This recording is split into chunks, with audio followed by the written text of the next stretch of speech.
Literally, I had the RSI, and if it was overbought or oversold, I full margined the account. I had rent due, and my girlfriend at the time was paying my rent for me. And I was like emotionally damaged. I maxed every single one of them out. My Amex, Bank of America, Citibank, Chase. I put $20,000 onto the cards, and I passed every single challenge, didn't fail a single one.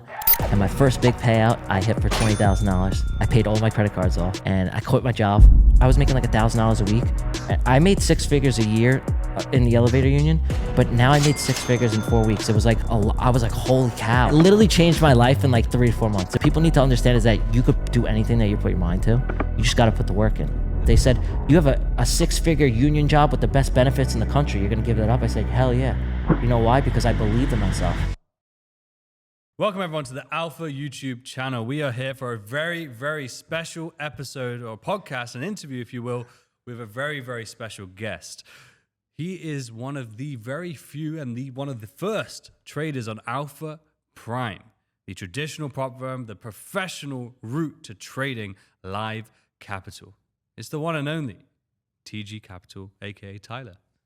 Pleasure to be here. It's my pleasure, man. Hey, huge congratulations for everything that you've been doing. You know, literally the last few months, I've seen you just jump into the space and absolutely crush it. Phenomenal payouts, phenomenal edge and consistency. And then, for any doubters out there, not only did you do it in the CFD space, then you went and jumped into futures and actually adapted your edge slightly, because obviously the futures rules are slightly different, but crushing it there as well. Yeah. It's phenomenal. It's been a crazy 3 to 4 months. I'll say that, because the amount of growth that I've seen, not only in myself, but in my trading, has just been astronomical. So I'm extremely blessed and just grateful. And I can't wait for the future, especially with Alpha Prime. I'm extremely excited to be with them too. No, I can imagine. Now, it's so interesting. That's what I wanted to really talk about today as well, in terms of not only your journey and sort of the things that you've gone through, but also what is that thought process in terms of going over to Alpha Prime, that sort of traditional prop firm and professional route? Yeah, so I just think that it's a whole different ball game. You have to be mentally ready to be in a live account. Like the prop space and trading, a live account is 2 totally different animals. You don't have rules. Like the only rule that I have with Alpha Prime is a daily drawdown rule. Other than that, I could swing trade. I could do whatever I want. But you have to know yourself and be like, okay, I'm mentally ready to take this next step. It's not for everyone. Like there are people who, can only trade props. And then you get to a live account and it's just they can't trade it the same. They're overly emotional. They're using, they're over leveraging. They're taking advantage of how they would, utilize the prop space, and it's just not the same. And like I said, I knew that I was ready for that. And then when they gave me the call up, I was so excited. So it's like the golden ticket. Yeah, it feels like it, because every trader has a dream of like working with a big firm like that, especially Alpha Capital. When they told me that they were going to, put my application in for Alpha Prime, I was like, I'm all in, and I loved it. And the CEO reached out to me personally, and I was just shocked, and I'm eternally grateful, and I'm loving the experience so far, especially with James. We literally talk every single day, and he's really, really good with, showing me the fundamentals and sentiment, because I'm not the best with that. I'm more of, I rely heavily on technicals, but he also helps me see the overall sentiment of the market, and, we're chatting every single day, and I just love the personal experience with him, and he has, big dreams to like grow this huge, and I think I'm like one of 6 traders right now. They're just getting off the ground, and I'm just excited for the future. I'm loving it, and I'm having a great time. It's incredible. And as you said, it's a different experience, because it's more of a collaborative thing versus just kind of trading on your own. Yes.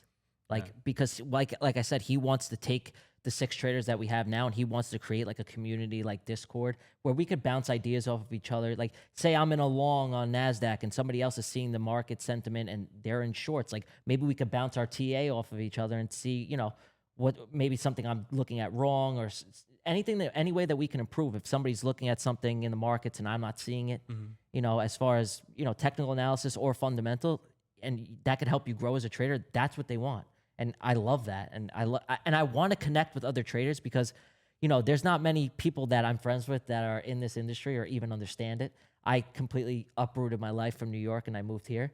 So I'm looking for, to get involved with more people who are in the markets and, share the same passions in the industry as me. So, yeah, definitely. And what did that look like for you though? Like coming into trading, like where did that begin for you? Yeah, like everyone else, it was during COVID, and I had no way of making money. I was strictly living off the government. I was in the plumbers union at the time in New York, and I stumbled across YouTube, and I was looking at this one trader. His name was Q Banks, and I saw the guy make like $100,000 in a forex pay, and I go, "What the heck is forex?" So like everyone else, I was diving into YouTube, and then I came across like the first prop. I tried a prop firm out at the time, and I had no clue what I was doing. Literally, I had the RSI, and if it was overbought or oversold, I full margined the account. And I never had small accounts. I always started with 100Ks. Wow. So, and I was burning through these accounts, and I had rent due, and my girlfriend at the time was paying my rent for me, and I was like emotionally damaged. When those those paychecks came from the government, I was putting them into challenges, and I was blowing them. And after that, I was like, all right, I got to take a step back, and I stopped buying challenges for a long time, and I strictly focused on back testing. And I was like, all right, I have no idea anything about the markets. I was just literally gambling. So then I stumbled upon ICT, like most people. You know, they could say what they want about him, but the man changed the way I look at the markets forever. And it doesn't matter if he came up with the concepts or not. He made it in a way where it's digestible for me to understand. You know, he may go on rants in his videos, but he literally changed everything about my trading forever. And like he said in one of his videos, once you see it, you can't unsee it. And that's literally the truest thing I've ever heard. You know, so once I had that and I focused, you know, he really stressed to me like coming to the markets at a specific time of day. And then what really resonated well with me was being able to navigate and know what fair value gaps were in the market and inefficiencies in the market. I was good. There was other concepts that he had, but for me, what worked the best for me and looking on the charts was seeing fair value gaps. So it's like, all right, how can I implement that in my trading? Created an edge. Took like a year, used FX Replay and Trading View, and really refined my edge, you know, using my indicators that I have, and then using the sessions, and then, you know, coming to the market at a specific time and looking for these fair value gaps that are printing, and, you know, just gathering all this data, years and years of data, and finally refining the model to the point where I was like, okay, and now you're ready, Tyler. Now you can go all in. And yeah, I took all my credit cards and I maxed every single one of them out. My Amex, Bank of America, Citibank, Chase. I put $20,000 onto the cards and bought all these challenges with different firms that were reputable at the time and that I knew that would pay me out. And I passed every single challenge, didn't fail a single one. And my first big payout, I hit for $20,000. I paid all my credit cards off, and I quit my job. And I was like, and mind you, my boss is my future father-in-law for the elevator. really? Union. So you could imagine how that went. It was not good. And so I uprooted my life here, moved to Miami. The person I'm with, she had her job, and she was lucky enough to work from home, so she came here too. And my first month here, I made 6 figures. It literally changed my entire, and then the month after that, I made another 6. So I literally changed my life in like 3 to 4 months. It was absolutely unbelievable. And especially with social media and everything happened for me really, really fast. So I was having a hard time digesting all of it. I can imagine. Because if you, like, listen, I was making like $1,000 a week. I made 6 figures a year in the elevator union, but now I made 6 figures in 4 weeks. It was like, I was like, holy cow. And then, you know, my social media was taking off, and it was just a lot for me. So it still is a lot, and I'm still just getting used to everything, but I'm so extremely blessed, and I'm grateful, and I know that like I literally wrote all this stuff down on a whiteboard when I was living in New York, what I was gonna do, and I said that I wrote on my whiteboard that I was gonna be on a podcast with you. No, I swear to God, you could. If my girlfriend was here, she would literally say the same thing. And I wrote that I was gonna, you know, make 6 figures in a month. I wrote that I was gonna move to my dream apartment in Miami. I've done all of it. So people need to understand is that you could do anything that you put your mind to. You just got to put the work in. That's exactly what I was going to say. Is like you wrote it down, and a lot of people write things down, but the difference being though that you then did the work that was necessary to make it happen. 100%. And especially within trading, that work being that data collection, that back testing. One thing that we just spoke about, just before we started, was you have a really good pattern recognition, right? Yeah. Is that something that you just naturally had even before trading as well? Yeah. I think to me, I like to consider myself a little bit OCD, but it actually plays in my favor in the markets because I could recognize, I don't know, it just comes very natural to me. It's something that you can't teach somebody else. I just have the time on the charts where I see something and my brain interprets it in a way where I'm like, okay, I've seen this before. And that's like, I like to think of it, that's my own personal edge and what makes me a successful trader is that's just something that, I was graced by God with, that I feel like, I was put on this earth to trade. Like for real, I always knew that I was destined for big things, and I just feel like trading is one of them, and like helping people out. So, what's your thoughts in terms of like your system? And you've spoke about this before. Like you have less frequency, right? You trade multiple pairs, but each pair may only give a small number of trades per year, right? It's a high risk reward system.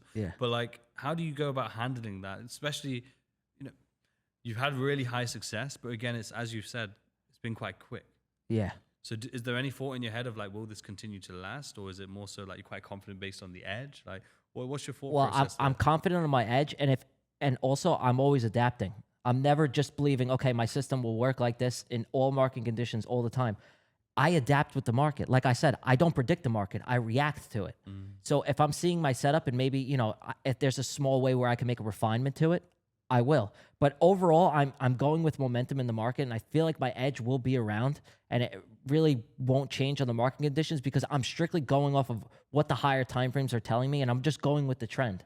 Like they say, the trend is your friend, and that's one of the truest things I've heard. So I just stick with what works, and going with momentum and following structure. And I will say this, especially for me as a long bias trader, and naturally bullish occurring assets like NQ, ES, gold, you could really take advantage of those, especially when the market conditions are right. Like what you're seeing right now with gold, this is a once in a lifetime thing, and you can create generational wealth by trading gold right now. You really can.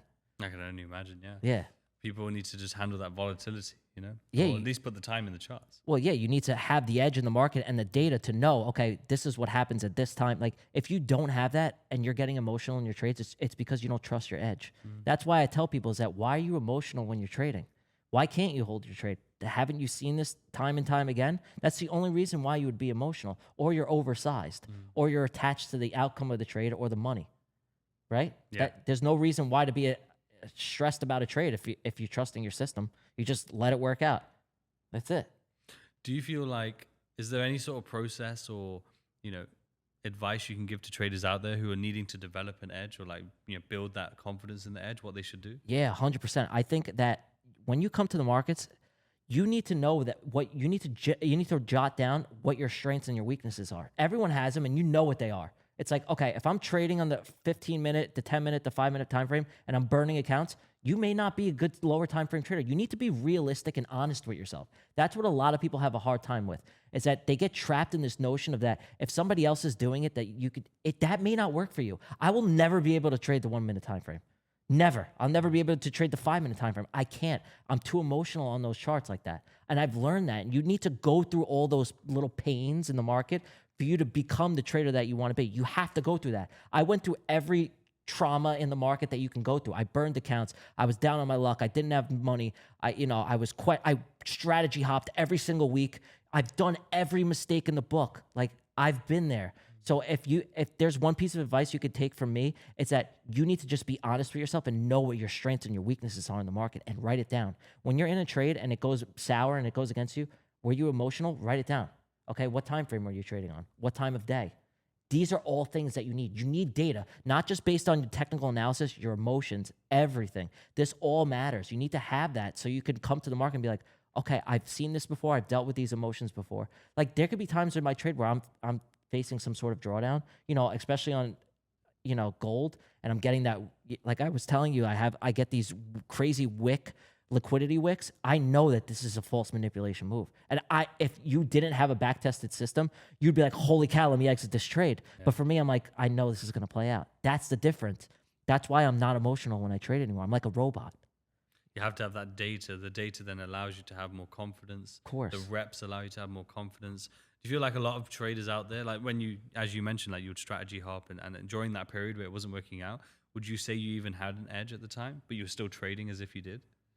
I thought that I did. You know what I mean? You know what I mean? That's what I'm saying. Like, yeah, you think that you do, but it's like you don't until the money hits your bank account. Then you know that you have a profitable system, You think that you have an edge. Like I thought that I had something strong, and then all of a sudden you're like, oh my goodness, like I don't. Like you could pass the accounts, but it's like at the end of the day, after you get through phase 1 and phase 2, the hardest part is Like getting. back then, did you have any data or anything like that? Like, I did, but it wasn't as strong as the data as that I have now. And the data that I had back then was was utilizing a lower time frame, and I was just getting too emotional in those lower time frames. So the edge was good, interesting. but I just couldn't handle the lower time frame. Like I wouldn't let the trade run. I close it early, and it was hindering me big time. And that was the biggest thing, is that I just knew that, Tyler, you got to stay away from the lower time frames. It's not meant for you. Just you can't do it, man. 30 minutes and up. That's it. You think a lot of people probably would be better performing traders if they just stepped up some time frames? 1,000%. I think, okay, this is actually statisticals. A statistical fact is that swing traders are more successful than intraday and scalpers. It's a fact. You know why? Because they're not taking as many trades. They're focusing on the higher time frame structure. If you're a scalper, God bless you. I can't do it. There's no way. It's impossible for me, at least. It's really hard. One thing that was interesting as well that we spoke about before was in regards to your ICT concepts that you use. Yeah. Like you only use fair value gaps and inverted fair value gaps. Yeah. Right? And you don't even know what a breaker is. You mentioned, Yeah, right? I tried to understand it, but I couldn't. I don't even know. But how important is it to be able to just take what works for you, right, and make a model around that versus trying to learn? Because I think that's one thing that ICT traders, not ICT's fault, but ICT's traders make a mistake of doing, is trying to overcomplicate, having every single concept possible. Yeah, I know. Listen, I tried that. It's like he's talking about a unicorn model. I'm like, all right, unicorn model, fair value gap, order block. And then you're trying to implement all of that, and you're like, but then one gets invalidated, and it's just too much. Like he even said, take one of his concepts and utilize it. You have to be realistic. Are you good at trading order blocks? Are you good at trading fair value gaps? Are you good at seeing those in the market? It will come natural to you. Like it's like, for me, it's like it's like an instinct now. When I see my trade setups, it's just like intuition. You'll know. It's like, okay, I've seen this in his mentorship, and now I'm seeing it on the chart. Yeah. Your body will tell you. You'll know. If you're having a hard time like recognizing strong fair value gaps, don't use them. Use order blocks. It's just, you got to find what works for you. Everybody's different. Nobody's the same. 100%. No, I couldn't agree more, and I hope that people can really take that on board, because the beauty I love about doing these sort of podcasts is that it's really relatable to the audience. It's relatable to the other traders out there who are going through that process, and a lot of them will be going through what you went through before. Yeah. And to be able to see someone who's changed that and consistently done it as well, hopefully they can then listen and take it on board, because that's what's going to help them elevate their trading. And in terms of your thought process, you've crushed the CFD firms, you've moved over to futures, which is an interesting one, because I know there's a lot of traders out there who could probably benefit from trading futures as well. Like, what are your thoughts? Was there anything you had to get used to? What are your thoughts when trading futures in comparison to CFDs? First thing I had to get used to, number one, is that you can't swing trade. That was number one. I was like, I got to close all my trades by 4 p.m. Okay, so how can I create a system where I'm using the concepts that I had for my swing trading, but somewhat utilize them in now the future space? So I did some back testing for a while, and I found a system that worked. I use a few different models. I have like 3 different playbook entries that I utilize for trading futures. And then the hardest thing for me to just get past was the trailing drawdown on Apex. That was just like number one, because that's so difficult. But once you get past that on Apex, the account becomes static. So on the 50K accounts, right, if you get to $2,600, you then the account locks at 50,100. So then it just becomes like a balance-based account. Yeah. You know what I mean? That's the hardest part, though. I've heard, yeah. So once you get past that, then it's good. And then, but you have to trail your stop loss. This is what I tell people who ask me. They're like, "How do you get past the trailing drawdown?" You have to trail your stop to when you're in profit, or else it's going to hinder you if it comes back.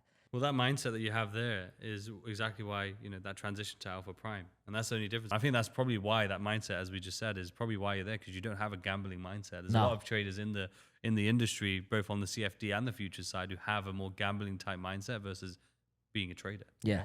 Having edge. And I think that's why, quite quickly you were invited over to Prime. It's incredible. And, I think there's talks of, Prime having a trading floor here in Miami. I heard. Yeah. If they do that, that's awesome, because I'll be there. 100%. Yeah, I think James was telling me that, and I was like, whoa, because he has big dreams and aspirations for that. So I'm all in. You know, And what do you think in terms of like the Prime account being able to have the less limitations? Obviously, like you're having a lot more freedom.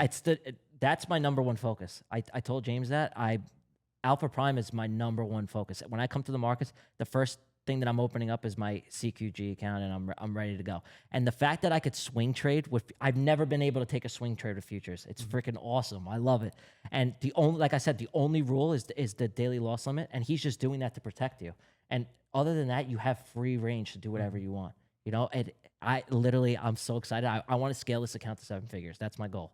Incredible. So I'm gonna make it happen, and he wants to see it happen too. And it feels like a good like family and team. And I'm excited to eventually talk to the other traders and share our insights. And I feel like the future is going to be really bright with Alpha Prime. So I love it. What would you say in terms of traders out there who probably want to make that transition to Prime as well? What would you suggest they need to do, or like how they should be thinking about their trading? Yeah, I would just focus on literally sticking to your system, have a statistical edge in the market, and don't break that. Focus on, locking in some payouts, keeping your accounts. Don't be churning through accounts.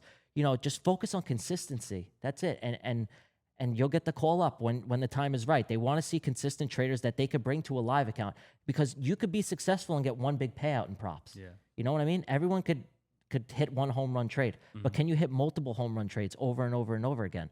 That's what they want to see. They don't want to see you hit one big payout. They want to see consistent payouts. Once you show that, and they recognize you, they're going to call you up, because they want to benefit from you. But you have to show them that you have what it takes to take it to the next level.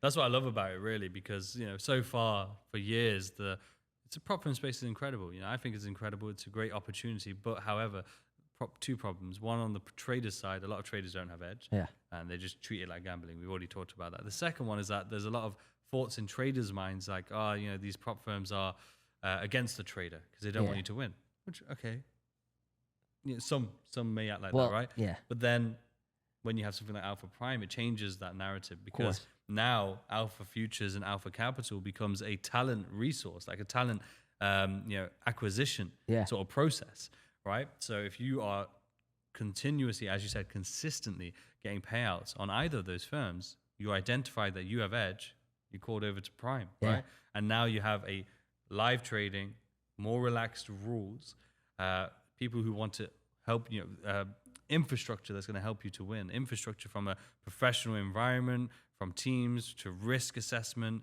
to fundamental knowledge, as you said. Yeah. And that's incredible. That's what I love about it. That's because now you're both mutually benefiting from each other. You're not fighting against the firm. The CFD space is a little hairy because they need the 95% of people who lose, because they're not bringing you to a live account. So unfortunately, when you do get those big payouts, they aren't extremely happy for you. I'm going to be completely honest. They don't like that, because you're drying up their liquidity at the end of the day. So you have to, for the firm and the trader to be on a mutual standpoint, you have to be in a live account. You have to. Other than that, then you're fighting against the firm. It's just the way that the model works. So if anyone's telling you anything else, they're lying. The CFD space, they need the traders who are losing, unfortunately. But like Alpha Capital has and Alpha Futures, when they see that you're profitable, they'll call you up to the big leagues. And name another firm that's doing that. Not one. So that's why I'm extremely excited. And when they sent me that email and the CEO reached out to me, George, I was like, wow. I was literally running around the room. I was so excited. It'll be great though, honestly, when they open a trading floor here, because I think like people like yourself and other professional traders who are on Prime can then be around each other, have an environment, because no doubt you probably have a great routine and you have like sort of a setup at home, etc. But there's just something different about when you're in that environment, And I think that's a powerful thing, because that's something I'm big on. Like obviously I do the podcast, and as part of the podcast, I get to meet incredible traders like yourself. And that's phenomenal. But a lot of people out there don't get to do that. The closest they get is through watching the podcast, for example, or watching the content. And something I've always been big on is trying to get traders around each other. And that's what I love. Again, the collaboration between myself and Alpha is the fact that, one, I'm interviewing these professional traders, and Alpha Prime really aligns with that. But then also, my love for getting around traders when these trading floors are in Miami, in New York, in London, or to Dubai, for example. Whenever I'm traveling to do my pods, I can pop in, meet some other traders, and more than likely, again, kind of selfishly, like Alpha Prime becomes almost exactly what we're doing here today. It's like a way that I can connect with more verified professional traders, and profitable traders, which is hard to do sometimes. So yeah, even for me, it's a great ecosystem, and that's why we wanted to do that. We didn't really plan this. We were No. shooting for something for ourselves over here, and I thought, why not? Like, you're literally one of the first on Alpha Prime. And Yeah. Alpha Prime itself is one of the first in the industry, especially on the CFD side. There's no path to live on the No, CFD none. side, and it's brand new. And I'm excited personally to see, by the end of the year, how many traders are on there, how many floors they have in different locations, and then just the interaction, Yeah. and the more importantly, the scaling. I mean, I'm excited to see where you scale to by Yeah, the end me of the year too. for sure. Yeah. Because it's not just about. I think there could be a misconception for some people is that you get a live account, but then there's also, based on your performance, the scaling aspect. Because if you got edge and you're proving that They're gonna edge, give you then more they're gonna say, capital. hey, we need to put more capital behind this Yeah. person. It's a no-brainer. That's the beauty of the live capital, there, because yeah. you're not going to do that on a demo account. No. Like, oh, look, he's doing really well. Let's give him more demo funds. Yeah, That no. doesn't make sense. There's no say. Yeah, they're not giving you more sim capital. If anything, they're taking it away from you. Yeah. But in terms of being able to adapt as a trader, I think that's a really important thing, and something to talk about, because a lot of traders do struggle to do that. Whether it's adapting to certain rules a firm has, or like yourself, like you had a very much a swing trading edge that was so strong, and you want to go into the future space, but you have to adapt. What was the process like in terms of being able to formulate a system, a plan? Yeah. Relatively quickly as well. You did it. It wasn't something that maybe took so long. No, it didn't take me very long at all, because I knew that. So the only thing that I changed is that instead of my entry time frame on the 30-minute, I take it on the 15. And then what I do is that I'm looking for an entry during London session, or like the beginning of New York. I don't even take a trade.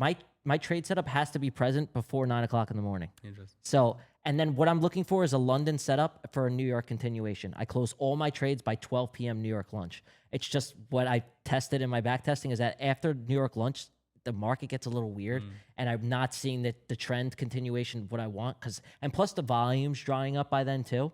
And so once I adapted that system, I saw a lot of success fast, because I was still using the same edge that I took from the CFD space, but I just made it more of an intraday model. Interesting. But I have based, going through the charts and just having the experience now, I created another 2 models that I utilize also for my for trading in the future space. But one's just strictly a setup during London, like 3 a.m., and then one's a 9:30 reversal trade, because I noticed I could see a lot of reversals at 9:30, right when the market hits. So that's really what I utilize. I have like a 3-play playbook right now. So, and it's been working great for me. I've been seeing a lot of success. How do you handle the routine? Because trading at 3 a.m. every day. Yeah. What does your routine look like to be able to handle that? Because I know that's a struggle for a lot of US-based and South America and Canadian-based traders for sure. Yeah, it's rough, but I'm used to it, because now I go to sleep pretty early. I'm in bed by like 9 o'clock. Oh yeah. But I'm up at like 3, and then sometimes I'll take like a nap in the afternoon. But I was in the construction field for my entire life, literally since I graduated college. And I was used to waking up at 4. So to wake up at 3 really wasn't that much worse. I had the tools in my hand at 6 o'clock in the morning in an elevator shaft. So it really wasn't a huge change for me. I've been waking up early my entire life. Oh yeah. So it really wasn't that hard for me to adapt to that. And I like being up before everyone else. Something about the morning being quiet, nobody else is awake. And I could just lock in and focus. I prefer it, to be honest. No, I'm the same. I'm the same. I struggle to wake up though. Yeah, everyone. Once you got the kids and everything like that. Because this was really tough, actually. I say it's really tough, but it's like right now I kind of use the night to do that, because the kids are asleep and everyone sleeps. So then the nighttime I'm trying to lock in, but by that point you're so fatigued. It's not the same, right? Yeah. Because when it's the morning, the beauty is that it's fresh. That's the first part of the day. You've got all this energy and clarity. Yeah. Versus if it's the end of the day, you're more fatigued. Yeah, you you're not can't as be focused. can't be coming to the market like that. You need exactly. mental capital is also a big thing. 100%. That's why I tell everyone, if you're on the lower time frames and you're sitting on those charts from 9:30 open till 4 close, you're not sharp between the ears anymore. There's a lot. I'm telling you, you're going to be making a lot of mistakes. 100%. So you need to just come to the market in a small window of time and be sharp. You have to be razor focused and then get out. The longer you're in the markets, the bigger chance that is something bad is going to happen. Yeah. The market is not in your favor. It will humble you beyond your wildest dreams. It'll take everything from you. There's a lot of people that have been up hundreds of thousands of dollars and they go on tilt and they burn it all. You need to maintain that focus and that discipline in the markets, because they'll take everything from you. They don't care that your rent is due. They don't care that you got a payment.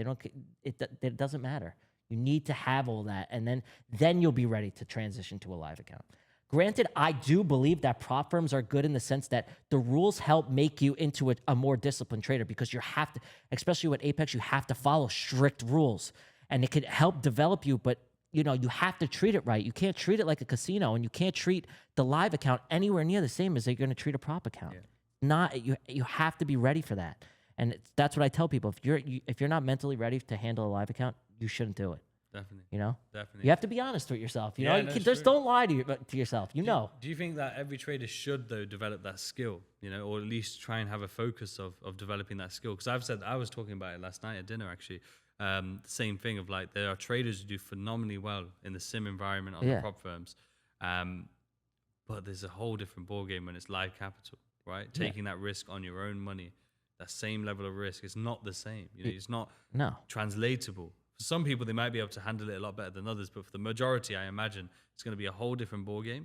And my worry always is that, you know, if you leave that transition too long, or it's not even transition where you leave props, for example, to do it, because you can do both. Yeah. But if you don't ever do it, and then, you know, for whatever reason, you can't trade prop, for whatever reason, right? What happens then? You've developed the skill set purely on prop. I know. You know? That's why I recommend everybody treat it like you are going to trade a live account. Like, you should instill those good habits in you from the beginning. Yeah. Do not treat it like anywhere else. That's how I treat my Apex accounts. That's how I treat my live account. I treat them all the same. I do not trade them any different. I don't over leverage. I don't oversize. When I get in trades, I'm trading 3 to 5 micros on NQ, and I trade 1 mini on gold. Sometimes I trade micros on gold too. Like, think about me just trading 3 micros. That's nothing. It's literally really small. But these people, they're trading like 10 lots on NQ. I couldn't even do that. I'd be scared. That's nuts. So you can't treat a live account like that at all, because now you're not trading sim capital. Now you're trading somebody else's money. You need to instill those good habits in you from the start, so you could be ready to take that should be anyone's goal, is to trade live. You know, for someone to call you up and put that much faith in you to trade real life capital, that's like an honor. So I treat it as such. You know, I take it very serious. Because you have a high risk to reward system. So like, what is your sort of risk appetite? Are you still risking like minimal, like static risk, or are you dynamic? Yeah, like, what's your thoughts? So it'll depend on the trade setup and you know, if I have an A+ trade setup with 830 news, I like trading with news because I get the volatility. Yeah. And so it just depends on my setup. But mostly, like, my risk is the same: 3 to 5 micros on NQ and 1 on gold. Like, it's all, and my stops are relatively the same every single time, because I'm taking it on the fair value gap, and the fair value gap is relatively the same size that I'm looking for the trade to get in on. So it's always the same. So I guess you could say it's static. I don't go by a percentage. I just go by the contracts. Got you. Yeah. You know? So somebody actually asked me that the other day. So just even with futures, it's hard anyway to go percentage, because depending on the order book and stuff, it won't be exact. Yeah, it'll be close. I just go by the contracts, 100%. because and even when your accounts, like, I have a large buffer on my account now. Like, I could take bigger risk. I don't do it. I still keep the risk small. Like, I could risk huge because I have the buffer now in the account. Yeah. But I don't. And then there was a trade you took. You know, you risked $1,000 and made 51,000, right? So 1 to 51 risk to reward. What was that like, though, in terms of, one, executing it, but then most of all managing it? Because no doubt it wasn't just like from, you know, basically. No, entry it took me. I think I was in that trade for a month. Really? Yeah. Wow. So those fluctuations, though, must have been real, right? You must have been like up 10K one day, Yeah. 5K. And I that's one of my strengths. I will say that in the market is being able to sit on my hands and manage to trade like that, to know to not touch it, because I have the data. I wouldn't know that if I didn't have the data on it. And I knew the momentum was still there, and I was just following the trend and letting the trade play out. A lot of people, I'm assuming most people won't be able to hold the trade that long. Yeah. They don't have what it takes mentally. You have to be able to go through that and know, because I've had the past experience with it, and when I backtest, I feel the emotions with the backtesting. You understand? Yeah. So I try to put myself in the situation of the trade developing while I'm inside of it. Yeah. So I know when I'm in it for real that I'm feeling the same emotions that I felt when I was backtesting. Like, all these things matter. Like, every little minute detail, it's crucial for you to be a successful trader. Do you have like a pre-market routine? So when you're coming into the markets each morning, you know, do you have like a routine that you follow to be sort of optimized focused? Yeah, so I give myself like 30 minutes before the market opens, and I go to I have my standing desk and make sure I'm standing, I'm not sitting, and then I look for my setup. If I see it, I'm I'm up. If I don't, I'm going back to bed. You know, I'm not going to stay up at 3 a.m. if I don't need to. You know what I mean? It's like, if I don't see a setup and it's not A plus, I'm going back to sleep. This is what I tell people. When you get into your setup, it should be screaming out of the screen at you, like, take this trade. If that's not it, don't take it, because even those setups still lose. Yeah. You understand? Or if you're going to take a B or a C plus setup, you have to lower your risk. You know? So, like, for me, I'm only taking A plus setups and only interested in that. If it's not there, I don't trade. You know? So there could be a week, 2 weeks where I don't take a trade, and I'm okay with that. Most people aren't. They'll lose their minds and they'll burn the account. So, like I said, you need to find something that works for you. The way I trade is in no way the same that anybody else trades. I really feel like I'm a one of one. I don't really see anybody else in the space trade anything like me. So, what's your goal with trading? Like, where do you want to take trading? well, my first goal is I want to make $1 million. That's for sure. And, you know, this is more than money to me. This is like a passion, you know? This set me financially free for the rest of my life. And my goal is to, you know, help struggling traders too. Like, it's more to me than money. Like, helping people and somebody telling me that I changed their life in some way to help benefit them, it's better than any monetary value I'll ever get, you know? It's got to be bigger than trading. There's way more other things out there that are far more important than money. Like, the money's good, but there comes a point in time where you have, like, you know, you have enough, or like, you know that your system's good and you're going to generate a certain amount of money every single month. Yeah. But what are you doing that is like, in a way, like giving back or like providing value to the space? You know, that's why I'm there, and that's why I'm on Twitter too, is because there's a lot of fake people out there I got nothing to sell anybody. I got no course, nothing. I am not a guru. I just want to show people what's possible, because I'm just like everybody else. Yeah. If you think that I'm special, I'm not. Everyone told me I was crazy when I did this. They thought I was a psycho. They said, you have a 6-figure union job with the best benefits in the country. You're going to give that up? I said, hell yeah. You know why? Because I believed in myself. Yeah. I was like, this is my dream. I have no passion to build elevators. My passion is trading. My passion is helping other people. Like, this is what I was put on this earth to do, and I knew it.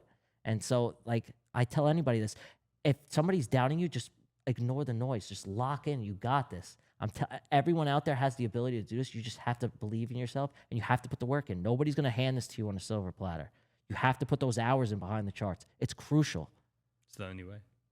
It's like the only way to be successful is, like, you really have to, like, develop. You have to have some sort of edge in the market. You have to put the hours in behind the charts. And listen, if you want to fast track yourself, you need to have a mentor in some way. Yeah. You know, it's hard to do this on your own because there's so much information out there, you know, and you can get lost in it. If you have someone that could really look out for you, like, they could really cut your window of time to become successful down substantially. And that's what ICT did for me. Definitely. You know, he changed the way that I ever look at the markets. I love it, man. And hey, Tyler, again, big congratulations on everything that you've done, and, you know, huge congratulations for being on Alpha Prime. I'm very excited, like I said, by the end of the year to see where you're at there, and hopefully I'll see you on the trading floor here in Miami. Yeah, definitely. Maybe we'll see you over in the London one as well soon. Listen, I always wanted to go to London, so if I could take a trip out there, I'd love to. Have to make it happen. Yeah. Everyone at home, drop a comment with your biggest takeaway from this episode. Make sure that you get yourself onto Alpha Prime as well. It's completely revolutionizing the entire industry. Well, this has been the Alpha Capital and Alpha Futures YouTube channel and podcast. So make sure you enjoy. Check out other episodes. And until next time, it's me and Tyler. Take care. Have a good one, guys.